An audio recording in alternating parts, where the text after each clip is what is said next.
Once in India there was a king. He was a wicked man, boastful, greedy and cruel. Everyone had to do exactly as he commanded. He even told his people that he was a god so that they had to worship him too. This king had a son called Prahlad, who was as kind as his father was cruel. He too believed that his father was a god. One day when Prahlad was walking in the countryside, he saw a woman on her knees. Her hands were clasped and her head bowed. She was praying, "Lord Vishnu, who takes away fear. I surrender to you, great Lord." Prahlad was angry. "Woman, why do you pray to the Lord Vishnu when you know that your king is God?" The woman turned her face to Prahlad. There were tears on her cheeks. "My kittens have fallen into the well," she said. "I am praying that they will be saved." As she spoke, a tiny meow sounded from the well. To Prahlad's astonishment, he saw a little paw clinging to its edge. Gently the woman picked up the kitten and put it down safely on the ground. Then they heard another meow, and another. One by one the kittens crawled out of the well. "My prayer has been answered," the woman cried joyfully and fell to her knees. As Prahlad made his way home, he thought about what had happened. "My father is not a god after all," he thought. "From this day forth I will worship Lord Vishnu." When his father learned this, he was very angry. "My son disobeys me. He must be punished." He called the guards. "Take my son and throw him off the tallest cliff in the land." So Prahlad was taken to a cliff and tossed over the edge. Down, down, Prahlad fell. As he fell, he prayed to Lord Vishnu to protect him.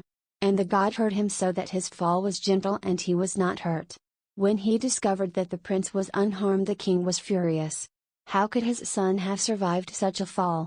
"Very well," he said. "Toss him into a nest of snakes.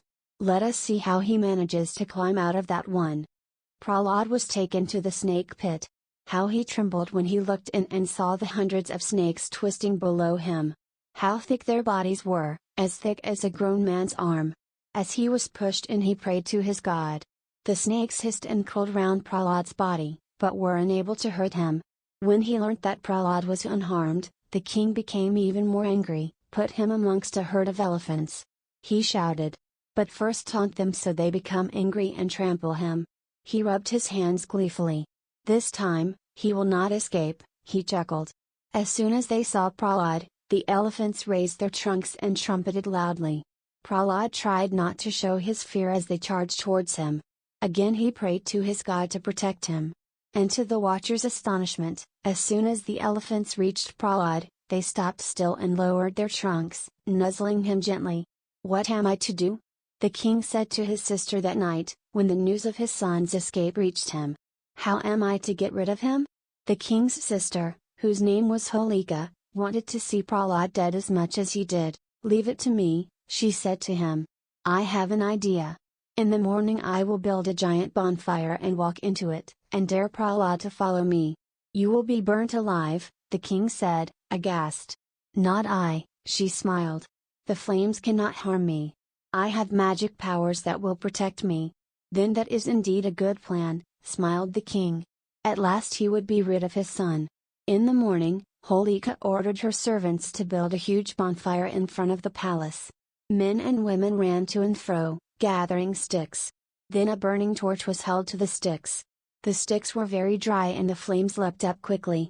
Soon a fire was burning merrily. It was so hot and burned so fiercely that no one dared stand close to it. As the flames leapt ever higher, Holika called Prahlad to her. "My boy," she said to him. She pointed to the bonfire. "Let us see who is the bravest. Show your courage one more time.